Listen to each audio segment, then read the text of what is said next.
Hi everyone, গেছো দিদির আরেকটা নতুন ব্লগে তোমাদের সবাইকে স্বাগত জানাই। আজকে যে জায়গাটায় দাঁড়িয়ে আছি এটা নর্থ কলকাতায় মিল্ক কলোনির কাছাকাছি। তো আজকে একটা ভীষণ ভালো এবং অত্যন্ত পুরনো একটা কালচারের আমরা সাক্ষী হতে চলেছি। আমি যে এটা সম্পর্কে খুব বেশি জানতাম তা নয়, কিন্তু পুরনো কলকাতার ঐতিহ্য সবসময় গেছো দিদিকে টানে। তাই আজকের দিনে আমরা চলে এসেছি একটা ফানুস উৎসবে। তো পুরনো কলকাতার এটা একটা বহু পুরনো ঐতিহ্য, ফানুস ওড়ানো। তো এখনো পর্যন্ত নর্থ কলকাতার কিছু ফ্যামিলি চেষ্টা করছেন ওই পুরনো ঐতিহ্যটাকে, উত্তর কলকাতার পুরনো ঐতিহ্যটাকে ধরে রাখার এবং সবার মধ্যে প্রচার করার। তাই আমি ভাবলাম এখানে একটা অবশ্যই ভিডিও করা দরকার, যাতে পুরনো কলকাতার এই ঐতিহ্য সম্পর্কে আমরা কলকাতার মানুষ, পশ্চিমবঙ্গের মানুষ, ভারতের মানুষ এবং ভারতের বাইরেও যারা আছেন তারাও যাতে জানতে পারেন। So enjoy. ফানুস লাভার্স অ্যাসোসিয়েশন অফ ইন্ডিয়া, সত্যি এই সংস্থা কিন্তু পুরনো ঐতিহ্যকে ধরে রাখার জন্য আপ্রাণ চেষ্টা করছে। এবং এই ঘটনার যে কাণ্ডারি বলা যায় বা যিনি কাণ্ডারি বলা যায়, তিনি পরিচয় আমার দাদা হন, দেবাশিস দা। তাঁরই বাড়ির ছাদে প্রত্যেক বছর এই অসাধারণ ফানুস উৎসবের ব্যবস্থা করা হয়। এবং আমার সৌভাগ্য হলো আমি কিন্তু দেবাশিস দার একটা ছোট্ট ইন্টারভিউ নিতে পারলাম, যার মাধ্যমে আমি জানার চেষ্টা করছিলাম যে কবে থেকে অনুষ্ঠানটা হয় এবং তাদের এই ঐতিহ্যটা ধরে রাখার কি প্রচেষ্টা এবং কিভাবে তারা এই চেষ্টাটা করেন। তাই দেবাশিসদার সঙ্গে কথা বলে আমিও সমৃদ্ধ হলাম। আশা করছি তোমাদেরও খুব ভালো লাগবে শুনতে।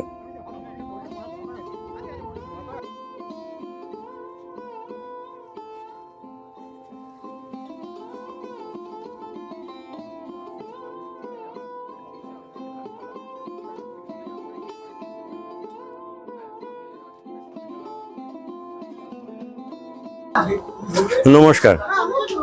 আমাদের এই ফানুস যেটা ওড়ানোর আপনি আজকে দেখছেন, এটা অ্যাকচুয়ালি পুরো বাবু কালচার, বহুকাল আগেকার জিনিস।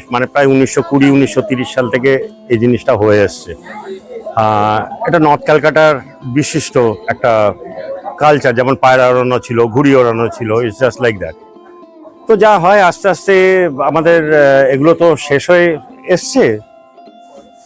আমার প্রচেষ্টা এটাকে আবার নতুন করে উজ্জীবিত করা, নতুন করে যাতে এটা হয়, রিভাইভালের জন্য এটা চেষ্টা করছি। এবং সেটা করতে করতে অনেককে পাওয়া গেছে যারা নতুন নতুন শিখছে, পুরনো যারা সিনিয়ররা রয়েছে তারা শিখিয়েছে, নতুন নতুনরা আসছে। চেষ্টা করছি এটাই, যাতে আবার ফানুসটা পুরনো আমাদের বাঙালির ফানুস আবার উঠে আসে আর কি। এত কাছ থেকে ফানুস ওড়ানোর মেকানিজম দেখা, এই যে নিচে আগুন দেওয়া এবং ঠিক সময়ে কখন আগুনটা দেওয়া যাতে কোনোভাবে ফানুসের ক্ষতি না হয়, এবং এই পুরো বিষয়টা এত কাছ থেকে দেখার অভিজ্ঞতা সত্যি ইউনিক ছিল। আমি ভাবতেই পারছিলাম না এত সমৃদ্ধশালী এবং ঐতিহ্যবাহী একটা ঘটনা।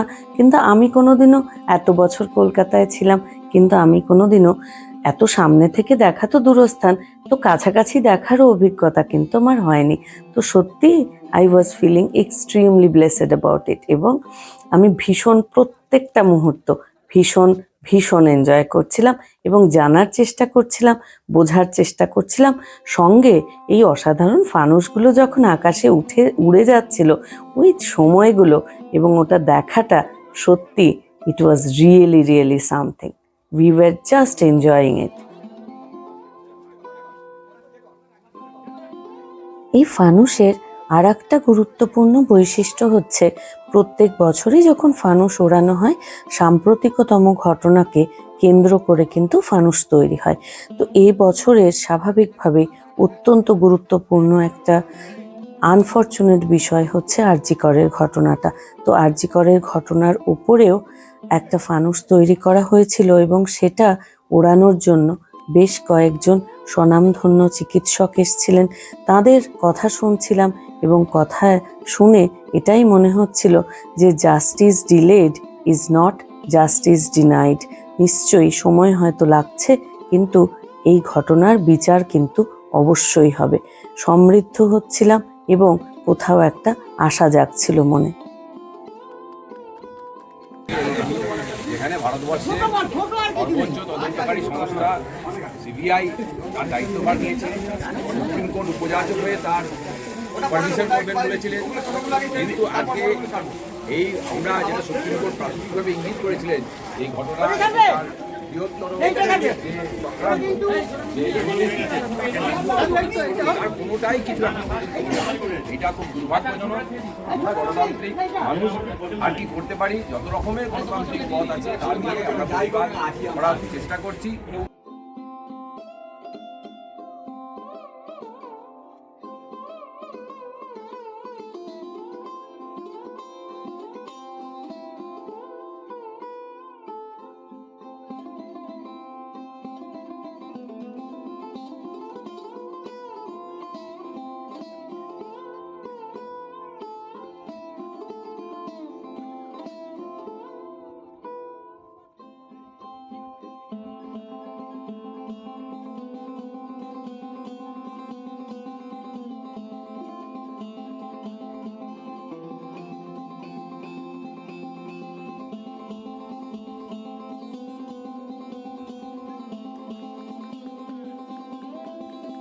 এই ফানুস উৎসবে আমরা এমন একজনকে পেয়েছি যার নামটা খুব ইন্টারেস্টিং, আমি একটু দেখাতে চাই।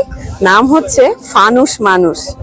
ওনার নাম শ্রী শচীন মুখার্জি, এবং উনি কি করেন এবং কবে থেকে কি করছেন সেটা আমরা ওনার মুখ থেকেই শুনবো। একটু বলুন। আমার ফানুস মানুষ শচীন মুখার্জি এই নামটা দিয়েছে আনন্দবাজার। আনন্দবাজারই আমাকে দিয়েছে ফানুস মানুষ শচীন মুখার্জি। সেই তখন আমার বয়স 13 বছর। 13 বছর তো মায়ের পেট থেকে বেরিয়েই তো ফানুস শেখা যায় না, শিখতে গেলে অনেক অভিজ্ঞতা হয়। সেই অভিজ্ঞতার একটু সম্বন্ধে আমি বলছি। প্রথমে যখন ফানুস ছাড়তে গেলাম, বানাতে গেলাম, একটা বল হয়ে গেল পটল, কিন্তু সেই পটল আজ পর্যন্ত আমি তৈরি করতে পারিনি। হাতটাও পুড়ে গেছিল, কারণ ওই স্পিডটা গড়িয়ে এসছে। এখন স্পিড সবসময় বলি যাকে বলে নিচে দিয়ে নিয়ে যাবে, ওপর দিয়ে নিয়ে যাবে না, তাহলে হাতে গড়িয়ে আসবে আর হাত পুড়ে যাবে। এই নিয়ে আমি আস্তে আস্তে আমি কিন্তু ফানুস হাতে তৈরি করা, এই যে বাড়িটা দাঁড়িয়ে আছি, এই বাড়িটাই হলো আমার প্রাণ। এইখান থেকেই ফানুস তৈরি করেছি সেই ছোটবেলা থেকে, এবং এখনো পর্যন্ত করে যাচ্ছি। এবং ফানুস বানিয়েছি অন্ততপক্ষে বল কয়েক লাখ হবে সারা পৃথিবী জোড়া। পৃথিবীতে যত রকম বল আছে আমি সব রকম উড়িয়েছি। Howrah Bridge, World Trade Center কীভাবে ধ্বংস হলো, মোহনবাগানেও পালতোলা নৌকো, কাপডিস, স্যাটার্ন মানে শনি, তারপরে একটা 3 তলার সমান বেলুন, এবং যেখানে বাচ্চা ছেলেকে টেনে নিয়ে যাবে, ওটা জীবনে 4 বার বানিয়েছি। আর কত বলবো। আমার জাস্ট দুটো প্রশ্ন আছে। এক, আজকে আপনার তৈরি করা স্পেশাল ফানুসটার কি নাম? এক। আর 2 নম্বর হচ্ছে যে আপনার এখন বয়স কত? আমার স্পেশাল ফানুস বলতে সবই স্পেশাল, কোনটা বলবো? বল মোহনবাগান, ইস্ট বেঙ্গল, এই যে ওই যে আরজিকরের ব্যাপারে ওই 4টে ক্লাব মিছিল করেছিল, তা আমি তো এইটা তো বানালে ভালো, 4টে কালার দিয়ে সেইটা ওনার আজকে এটা। আর 13 বছর থেকে শুরু করেছেন, এখন আপনার বয়সটা আমি যদি জানতে চাই। এখন আমার বয়স মানে as per recorded birth certificate 85 পা দিয়েছি। ওয়াও, খুব ভালো লাগলো আপনার সঙ্গে কথা বলে। অনেক অনেক ধন্যবাদ। আরো অনেক বছর এভাবেই সুস্থ হয়ে বেঁচে থাকুন, যাতে আমাদের মতন মানুষরা আমরা আরো অনেক অসাধারণ ফানুস আপনার হাত থেকে বেরোচ্ছে আমরা এটা দেখতে পাই। অবশ্যই। 85 বছর বয়স, আর কদিন বাঁচবো সেটা বলতে পারছি না। না, আপনাকে বাঁচতে হবে। করে দেবো যতদিন আমার এই বাড়িটা পর্যন্ত পদধূলি থাকবে। একদম। অনেক শুভেচ্ছা রইলো, অনেক ধন্যবাদ।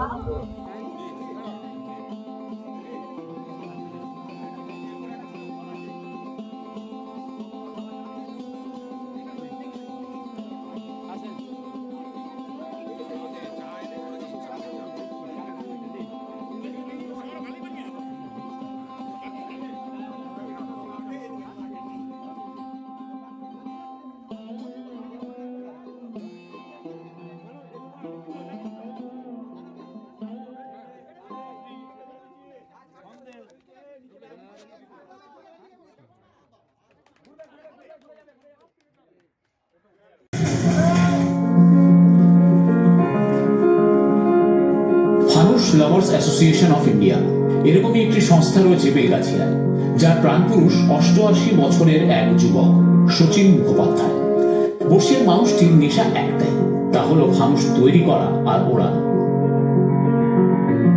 ফানুসের মাধ্যমে তিনি সচেতনতা বাড়ানোর কাজ করেন। একই সঙ্গে কট্টর মোহনবাগান সমর্থক এবং বাংলা ফুটবলের ভক্ত। বড়দিনের দুপুরে নাতি দেবাশিস মুখোপাধ্যায়কে সঙ্গী করে আকাশে ওড়ালেন 3 প্রধানের ফানুস। অলমোস্ট বিলুপ্ত হয়ে গিয়েছিল, আস্তে আস্তে আস্তে আস্তে এটা কিন্তু অনেকেই করবার চেষ্টা করছে বা করছেন এবং ওড়াচ্ছেন। সব থেকে সাকসেস কিন্তু সেইখানে, যেটা আমাদের প্রচেষ্টা। সবাই ফানুস তৈরি করে, একটা দিন এই স্বাস্থ্যতেই ডাকা হয় যারা যারা ফানুস তৈরি করে তারা যেন এসে তাদের ফানুস এখান থেকে ওড়ান। এবং প্রত্যেক বছরই কিছু না কিছু আমরা কারেন্ট অ্যাফেয়ার্স নিয়ে ফানুস ওড়াই। আরজি করের প্রাক্তন কর্মী শচীন মুখোপাধ্যায়, ওই হাসপাতালের সাম্প্রতিক ঘটনাগুলি তার মনে আঘাত করেছে। তাই এবার চিকিৎসকরাও যোগ দিয়েছিলেন তার ফানুস উৎসবে। উঠল জাস্টিস ফর আরজি কর এবং আর কবে লেখা ফানুস। যেহেতু আরজিকর নিয়ে সারা পৃথিবী একটা তোলপাড় চলছে, আর আমিও আরজিকরের 22 বছর স্টাফ, আমি আরজিকরের প্রথম গভর্নমেন্ট স্টাফ। যেহেতু আমি এতদিন ছিলাম, আমার একটা মনে দুঃখ লেগেছে যে কি আরজিকর দেখলাম আর কি আরজিকর দেখছি এখন। এই নিয়ে আমার একটা মনের মধ্যে আফসোস জন্য যে যদি এরকম কিছু করা যায়। ট্রেডিশন, কালচার, রিভাইভালিজমে বিশ্বাস করি এবং পুরনো কলকাতা, নর্থ কলকাতার এই যে পুরনো ট্রেডিশনগুলো নতুন করে ধরে রাখার এবং সেগুলোকে সুবৃদ্ধি করার এই যে একটা প্রচেষ্টা, সেটা আমার ভীষণ ভালো লাগছে। যে তাগিদে আমরা 9ই আগস্ট থেকে রাস্তায় আছি, সেই তাগিদেই এসেছি। আমাদের মেয়ে, ওর দিদি, আমার মেয়ে সমা, কন্যা সমা, সেই মেয়েটি অভয়া, তার যে উপরে ঘটে যাওয়া যে নারকীয় ঘটনা, তার আমরা এখনো পর্যন্ত সুবিচার পাইনি।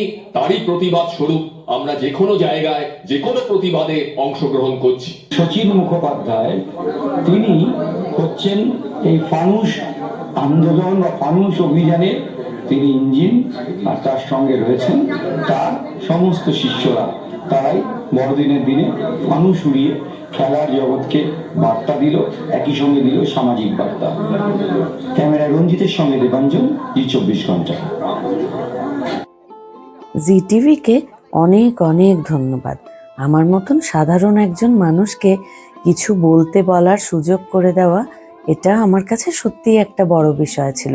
আর একটাও সত্যি কথা, আমাদের মতন সাধারণ মানুষ তো টিভিতে আসার বড় একটা সুযোগ পায় না। তাই সত্যি কথা, এটা অস্বীকার করার কোনোই কারণ নেই যে আমার কিন্তু দিব্যি মজাই লাগছিল যে যখন আমি টিভিতে একটু কিছু বলার সুযোগ পেলাম, তাই সবার মতন আমিও কিন্তু খুশি একটু হচ্ছিলাম মনে মনে। তাই জন্য যখন টিভিতে দেখছিলাম তখন একটু রেকর্ড করে রেখেছিলাম যাতে তোমাদের সবার সঙ্গে শেয়ার করতে পারি। আজকের ফানুস উৎসবের যেটা একটা খুব গুরুত্বপূর্ণ থিম ছিল, সেটা হচ্ছে আরজি করের বিচার চেয়ে। আমাদের মাননীয় ডাক্তারবাবুরা ছিলেন, তারা তাদের মূল্যবান বক্তব্য আমাদের সঙ্গে শেয়ার করলেন এবং সব মিলিয়ে এই যে ফানুসের মাধ্যমে দিকে দিকে এই বার্তা ছড়িয়ে দেওয়ার চেষ্টা, যে আমরা আরজি করে যা ঘটনা ঘটেছে, যেভাবে ঘটেছে, যে অন্যায়গুলো হয়েছে, তাদের পেছনে যারাই থাকুক না কেন, এই দোষীদের কিন্তু অবশ্যই বিচার হওয়া উচিত। এবং সবার মতন আমি জানি কলকাতাবাসী, ভারতবাসী এবং ভারতের বাইরেও যারা আছেন, তারা সবাই কিন্তু এই একই ইচ্ছে করছেন এবং তাদের থেকে আমি কোনোভাবেই আলাদা নই। সুতরাং আমারও ভীষণ মনে মনে ইমোশনাল লাগছিল যে হ্যাঁ, আমরা সবাই মিলে যেটা চাইছি, অনেক দিন ধরে যেটা চাইছি, আমরা হয়তো পথে নেমে আমাদের দাবিটা অনেকভাবে জানানোরও চেষ্টা করেছি। তো আমি নিশ্চিত কোনো না কোনো দিন এটার নিশ্চয়ই হয়তো একটু দেরি হচ্ছে, যে কোনো এত বড় ঘটনার বিচার হতে আমি জানি সময় লাগে। এবং আমি তো সমাজবিজ্ঞানের ছাত্রী, আমি দেখেছি যে কোনো সোশ্যাল রিভলিউশন কিন্তু চট করে হয় না, সময় লাগে। আর আমার ধৈর্যের অভাব নেই, আমি আইন ব্যবস্থার উপরে বিশ্বাস রাখতে পছন্দ করি এবং আমি নিশ্চিত খুব দ্রুত এই ঘটনার বিচার হবে। যাই হোক, ভালো থেকো সবাই, ভালো রেখো সবাইকে। আমার ভিডিও, আশা করছি আজকের ভিডিও তোমাদের ভালো লেগেছে। হয়তো পুরনো কলকাতার একটা ঘটনা সম্পর্কে আমি নিজেও কিছুটা জানলাম, তোমাদেরকেও জানাতে পারলাম। Anyway, bye bye everyone, take care. খুব দ্রুত আবার তোমাদের সঙ্গে দেখা হবে গেছো দিদির আর একটা নতুন ভিডিওতে। ভালো থেকো সবাই।